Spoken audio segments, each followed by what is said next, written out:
అందరికీ నమస్తే. Social media వేదికగా మాజీ సీఎం జగన్ పైన తీవ్ర విమర్శలు వెలువెత్తుతున్నాయి. ఎందుకు జాతీయ జెండా ఆవిష్కరించలేదు?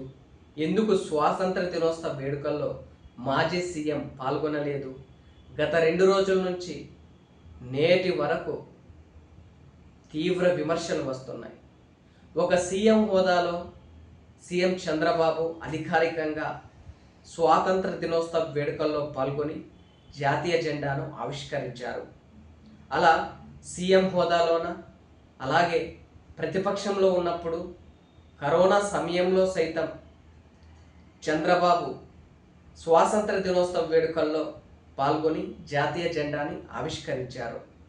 అలా అధికారం ఉన్నా అధికారం లేకున్నా జాతీయ జెండాకు గౌరవం ఇచ్చి, స్వాతంత్ర దినోత్సవానికి గౌరవం ఇచ్చి స్వాతంత్ర దినోత్సవ వేడుకల్లో పాల్గొన్నారు. ఎందుకంటే ఆయన ఒక ప్రతిపక్ష నేత, ప్రస్తుతం సీఎం. ఆ హోదా, అటువంటి రాజకీయ నాయకుడు 10 మందికి మార్గదర్శిగా నిలవాలి, అలా ఉండాలి. సరే, ఎందుకు మాజీ సీఎం జగన్ గారు జాతీయ స్వాతంత్ర దినోత్సవ వేడుకల్లో ఎందుకు పాల్గొనలేదు?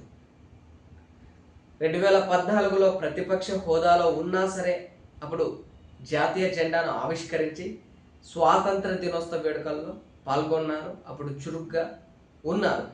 మరి అధికారంలోకి వచ్చిన తర్వాత కూడా 2019 నుంచి 2024 మధ్యలో కూడా స్వాతంత్ర దినోత్సవం వేడుకల్లో పాల్గొని ఆయన ఒక సీఎంగా అప్పుడు స్వాతంత్ర దినోత్సవం వేడుకల్లో పాల్గొని జాతీయ జెండాను ఆవిష్కరించారు. మనం మొన్న జరిగిన ఆగస్టు 15 స్వాతంత్ర దినోత్సవ వేడుకల్లోన వైసీపీ పార్టీ కార్యాలయంలో శాసన మండలి ప్రతిపక్ష నేత బొత్స సత్యనారాయణ ఆధ్వర్యంలో వైసీపీ నేతలు కొంతమంది పాల్గొని జాతీయ జెండాను ఆవిష్కరించారు. స్వాతంత్ర దినోత్సవ వేడుకలు వైఎస్ఆర్ కాంగ్రెస్ పార్టీ కార్యాలయంలో ఘనంగా నిర్వహించారు. కానీ అక్కడెక్కడ జగన్ గారు ఆ కార్యక్రమంలో పాల్గొనలేదు. మరి కనీసం తన నివాసంలోనైనా, బెంగళూరులో ఉండే యలహంక ప్యాలెస్లోనైనా, లేదా తాడేపల్లిలో ఉండే నివాసంలోనైనా జాతీయ జెండాని ఎందుకు ఆవిష్కరించలేదు? ఆయన ఒక ప్రతిపక్ష నేత, ఒక మాజీ సీఎం, అలాగే ఒక ఎమ్మెల్యే, అలాగే రాష్ట్ర వ్యాప్తంగా క్రేజ్ ఉన్న పొలిటికల్ లీడర్. ఈ సమయంలో ఆయన ఎందుకు స్వాతంత్ర దినోత్సవ వేడుకల్లో పాల్గొనలేదని సోషల్ మీడియాలో తీవ్ర చర్చగా మారుతుంది. కొంతమంది విమర్శకులుగా జగన్ గారే మారారు. ముఖ్యంగా ఈ స్వాతంత్ర దినోత్సవ వేడుకల్లో పాల్గొనకపోవడం వలన చాలామంది విమర్శిస్తున్నారు, ఖండిస్తున్నారు. ఒక డిప్యూటీ సీఎం హోదాలోన పవన్ కళ్యాణ్ స్వాతంత్ర దినోత్సవం వేడుకల్లో పాల్గొని జెండాను ఆవిష్కరించారు.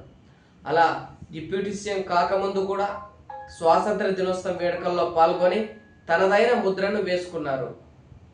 అలా మాజీ సీఎం జగన్ ఎందుకు ఒక ప్రతిపక్ష నేతగా స్వాతంత్ర దినోత్సవ వేడుకల్లో ఎందుకు పాల్గొనలేదు అంటూ సోషల్ మీడియా వేదికగా తీవ్ర విమర్శలు వెల్లువెత్తుతున్నాయి.